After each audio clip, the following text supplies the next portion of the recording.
ముఖ్యమంత్రి రేవంత్ రెడ్డి మాల మహానాడు నేత అద్దంకి దయాకర్కు సముచిత స్థానం కల్పించాలని యూత్ కాంగ్రెస్ నాయకులు గాండ్ల అశోక్ విజ్ఞప్తి చేశారు.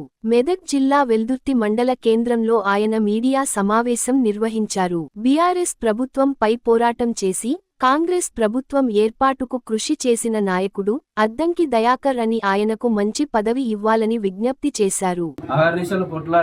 తెలంగాణ రావడంలో తన పాత్రను ఎంతో క్రియాశీలకంగా పోషించిన అట్లాంటి దయాకర్ అన్న వ్యక్తికి వచ్చిన తెలంగాణ నలుగురి చేతిలో కుటుంబం, ఆ నలుగురు పట్టి 4 కోట్ల మందిని పీడిస్తుంటే 4 కోట్ల మందిని బట్టి పీడిస్తుంటే ఇది దొరల పాలన అని చెప్పేసి తన వంతు కృషి చేసి గళమెత్తి బీఆర్ఎస్ ప్రభుత్వంపై ఎంతో కొట్లాడిండు. అట్లాంటి దయాకర్ అన్న కొట్లాడిన వ్యక్తి అధికారంలోకి తీసుకొచ్చిన పార్టీని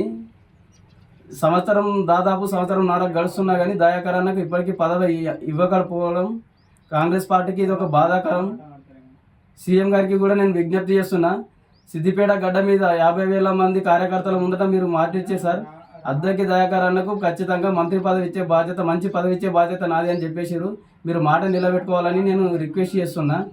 అట్లాంటి దయాకర్ అన్న గారు అని పేరు చెప్పగానే కొంతమందికి గ్రౌండ్ లెవెల్లో ఏమవుతుందంటే నల్గొండ రెడ్లు కొంతమంది ఆపుతురు అనే సమాచారం గ్రౌండ్ లెవెల్లో వెళ్తుంది. నల్గొండ రెడ్లు అంటే కాంగ్రెస్ రెడ్లు అంటే మాకు కూడా గౌరవం.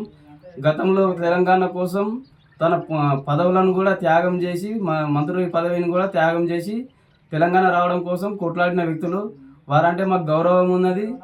దయాకర్ అన్నకు పదవి ఇస్తారని నేను కోరుకుంటున్నా.